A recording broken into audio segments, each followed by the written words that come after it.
নমস্কাৰ সকলোকে আন্তৰিক স্বাগতম জনাইছোঁ লেটছ ক্লিয়াৰ অল চেনেলটোলৈ। এই ভিডিঅ'টোৰ জৰিয়তে আলোচনা কৰিম ইংলিছ গ্ৰামাৰৰ পাৰ্টছ অফ স্পীচ আৰু প্ৰেপজিশ্যনৰ লগত জড়িত কেইটামান MCQ আৰু কিছু এক্সপ্লেনেশ্যন দিবলৈ মই চেষ্টা কৰিম, গতিকে ভিডিঅ'টো ভালদৰে চাই ল'ব। 1 নম্বৰ প্ৰশ্ন আছে, Gita goes for a walk every day, here walk is a. গীতাই সদায়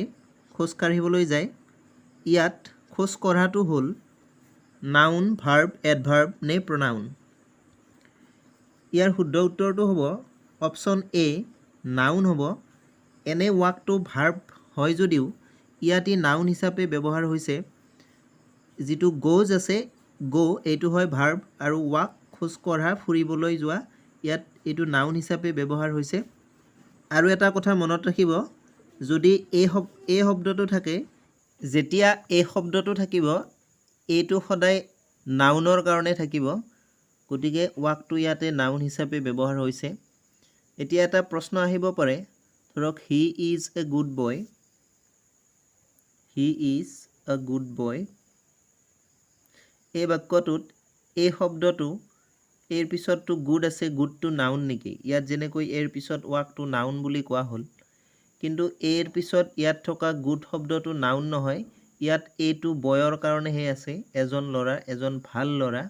এই শব্দটো আছে বয়ৰ কাৰণে, গতিকে বয়টো নাউন হয়, আৰু এইটো আছে বয় নাউনৰ কাৰণে। ঠিক তেনেকৈ ইয়াত এইটো আছে ৱাক নাউন শব্দটোৰ কাৰণে, গতিকে ৱাকটো ইয়াতে নাউন হিচাপে ব্যৱহাৰ হৈছে। দ্বিতীয় প্ৰশ্ন, that is my pen, here my is, সৌটো মোৰ কলম, ইয়াত মাইটো কি হ'ব?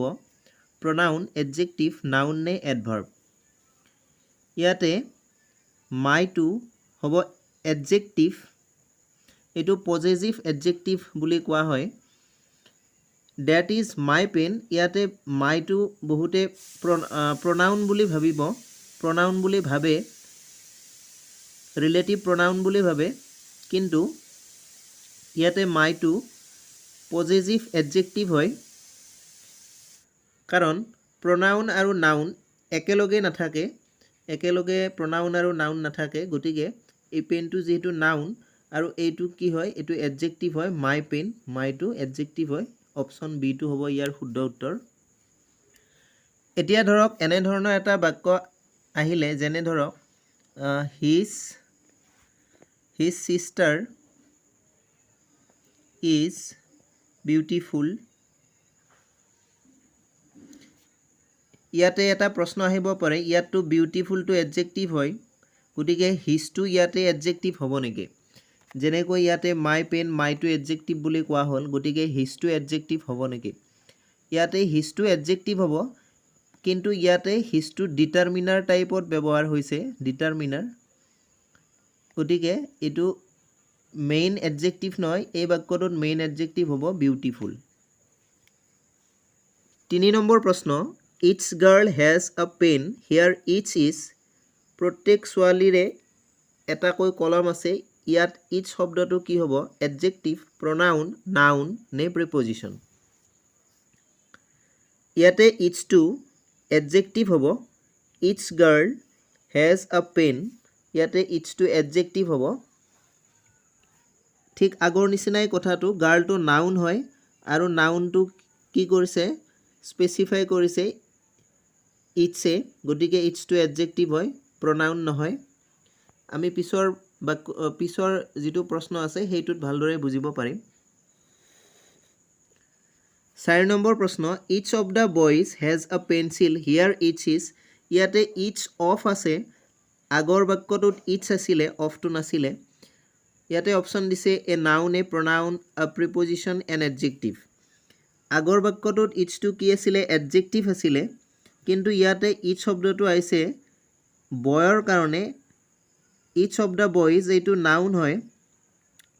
আৰু নাউনৰ এজন ল'ৰাৰ সলনি ইটছ অফ আহিছে, গতিকে নাউনৰ সলনি যিটো সেইটো প্ৰনাউন হ'ব, গতিকে ইয়াত শুদ্ধ অপশ্যন হ'ব অপশ্যন বি, এ প্ৰনাউন। ইটছটো ইয়াতে প্ৰনাউন হিচাপে ব্যৱহাৰ হৈছে। মই আগৰ ভিডিঅ' এটাত কৈছিলোঁ যে যদি each of each of, one of, either of এনেকুৱা শব্দ থাকে তেতিয়া কি হয় ইয়াক pronoun হিচাপে ধৰা হয় ই তেতিয়া pronoun হ'ব each one either এই শব্দকেইটা pronoun হ'ব আৰু যদি of টো নাথাকে যেনেকৈ আগৰ বাক্যটোত আছিলে each girl তেতিয়া each টো কি হ'ব adjective হ'ব বা one girl one boy তেনেকৈ থাকিলে one টো কি হ'ব adjective হ'ব 5 নম্বৰ প্ৰশ্ন he walks slowly here slowly is an adjective, a verb, an adverb, preposition. ইয়াতে slowly শব্দটোৱে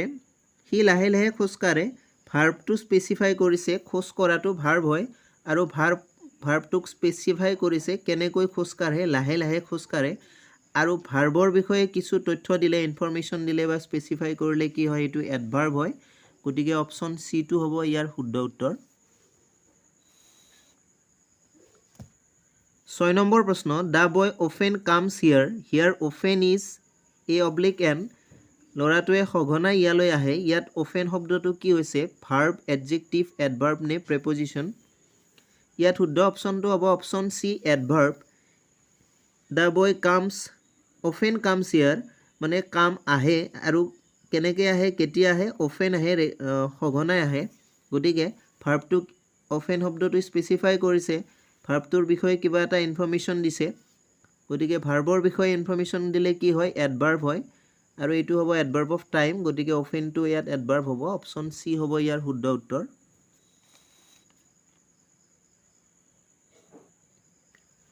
7 নম্বৰ প্ৰশ্ন the night is perfectly calm here perfectly is a oblique n the night is perfectly calm মানে কি আছে নিশাটো শান্ত perfectly শান্ত অপশ্যনবোৰ দিয়া আছে ভাৰ্ব এডভাৰ্ব এডজেক্টিভ কনজাংচন এতিয়া যেটো কাম হয় এটো কি হয় কাম শব্দটো এডজেক্টিভ হয় আৰু এডজেক্টিভক স্পেচিফাই কৰিলে এডজেক্টিভৰ বিষয়ে কিবা ইনফৰমেশ্যন দিলে হেইটো এডভাৰ্ব বুলি ধৰা হয় গতিকে অপশ্যন বি টো হ'ব ইয়াৰ শুদ্ধ উত্তৰ এডভাৰ্ব 8 নম্বৰ প্ৰশ্ন the boy killed the bird dash the stone এইটো প্ৰিপজিশনৰ প্ৰশ্ন হয়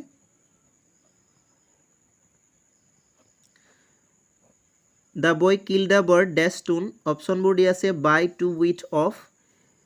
ল'ৰাটোৱে চৰাইটো মাৰিছিল শিলেৰে এইটো এনেকুৱা হ'ব যদি কিবা এটা কাম কিবা এটা বস্তুৰ সহায়ত কৰা হয় তেতিয়া with preposition হয় by preposition নহয় ইয়াত শিলটোৰ সহায়ত চৰাইটো মৰা হৈছিল ল'ৰাটোৱে মাৰিছিল গতিকে ইয়াতে with হ'ব অপশ্যন সি হ'ব শুদ্ধ উত্তৰ he walks with the help of a stick তেওঁ এডাল লাখুটিৰ সহায়ত খোজকাঢ়ে ইয়াতো with হৈছে গতিকে কিবা এটা কাম কিবা এটা বস্তুৰ সহায়ত কৰিলে তেতিয়া with prepositionটো ব্যৱহাৰ হয় অপশ্যন সি টো হ'ব ইয়াৰ শুদ্ধ উত্তৰ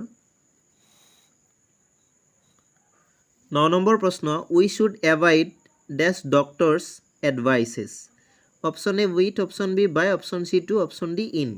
এতিয়া এইটো সহজ প্ৰশ্ন যদি avoid থাকে avoid শব্দটোৰ লগত সদায় by preposition হয় গতিকে অপশ্যন বি টো হ'ব ইয়াৰ শুদ্ধ উত্তৰ আমি ডক্টৰৰ পৰামৰ্শ মানি চলা উচিত avoid by হয় গতিকে অপশ্যন বি টো হ'ব শুদ্ধ উত্তৰ 10 নম্বৰ প্ৰশ্ন I cannot exceed your proposal exceed মানে কি হয় accept হয় আৰু exceedৰ লগত সদায় to preposition বহে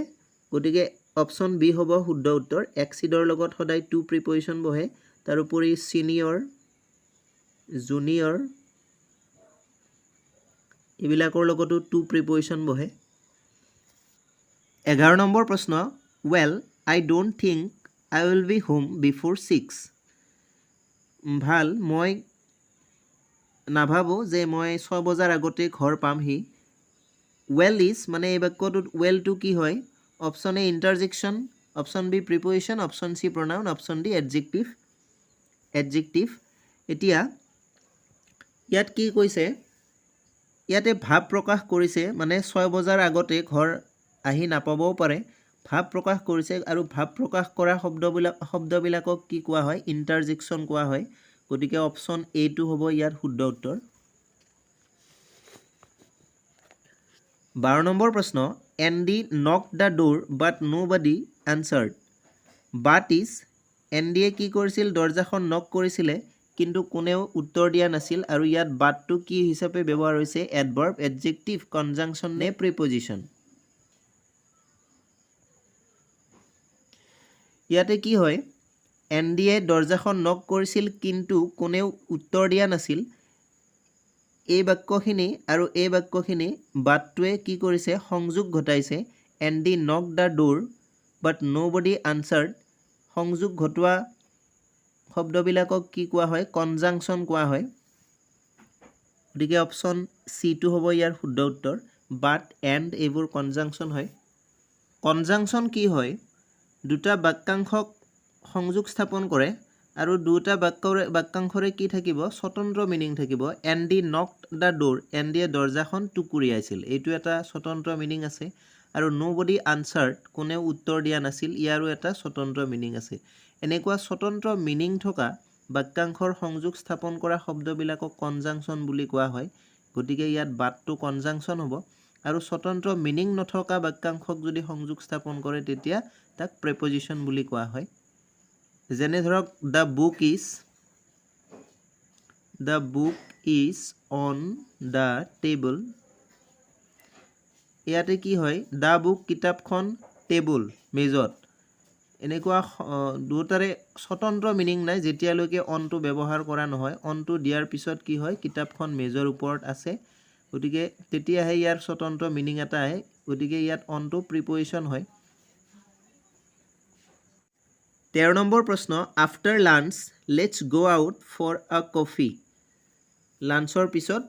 মানে কফি খাবলৈ যাওঁ ব'লা আফটাৰ ইজ ইয়াত আফটাৰটো ব্যৱহাৰ হৈছে প্ৰনাউন প্ৰিপজিশ্যন ভাৰ্ব নে এডভাৰ্ব ইয়াত আফটাৰটো ব্যৱহাৰ হৈছে প্ৰিপজিশ্যন হিচাপে অপশ্যন বিটো হ'ব ইয়াৰ শুদ্ধ উত্তৰ আফটাৰ লাঞ্চৰ পিছত কফি খাবলৈ যাওঁ বোলা ইয়াত প্ৰনাউন আফটাৰটো প্ৰনাউন নহয় কাৰণ লাঞ্চটো কি আছে লাঞ্চটো নাউন আছে আৰু নাউনৰ পিছত এনেকৈ প্ৰনাউন নহয় ভাৰ্ব নহয় ভাৰ্বটো আফটাৰটো ভাৰ্ব নহয় এডভাৰ্বে কি কৰে ভাৰ্বৰ স্পেচিফাই কৰে নাইবা এডজেক্টিভক স্পেচিফাই কৰে ইয়াত তেনেকুৱা কোনো কথা কোৱা হোৱা নাই আফটাৰ লাঞ্চ আফটাৰটো এটা প্ৰিপজিশ্যন হয় গতিকে ইয়াত প্ৰিপজিশ্যন হিচাপে ব্যৱহাৰ হৈছে অপশ্যন বিটো হ'ব ইয়াৰ শুদ্ধ উত্তৰ প্ৰিপজিশ্যনে কি কৰে দুটা বাক্যৰ সংযোগ স্থাপন কৰে আৰু সেই বাক্য দুটাৰ কি হয় স্বতন্ত্ৰ মিনিং নাথাকিব পাৰে যেনে ধৰক লাঞ্চ দুটা বাক্যৰ বা বাক্যাংশৰ লাঞ্চটো মানে লাঞ্চ কৰাৰ পিছত বুজাইছে আৰু লেটছ গ' আউট ফৰ আ কফি এই এটা বাক্যাংশ আৰু লাঞ্চ এটা বাক্যাংশ কিন্তু কেৱল লাঞ্চ শব্দটো ক'লে ই বাক্যটোৰ স্বতন্ত্ৰ মিনিং নাই মানে ইয়াৰ সম্পূৰ্ণ এটা অৰ্থ নাই লাঞ্চ সম্পূৰ্ণ অৰ্থ প্ৰকাশ নকৰে গতিকে তেনেকুৱা স্বতন্ত্ৰ অৰ্থ নথকা বাক্যাংশক সংযোগ স্থাপন কৰে প্ৰিপজিশ্যনে গতিকে ইয়াত আফটাৰটো এটা প্ৰিপজিশ্যন হ'ব আৰু স্বতন্ত্ৰ অৰ্থ থকা বাক্যাংশক সংযোগ স্থাপন কৰে কনজাংচনে যেনেকৈ আগৰ বাক্য এটাত হৈছিলে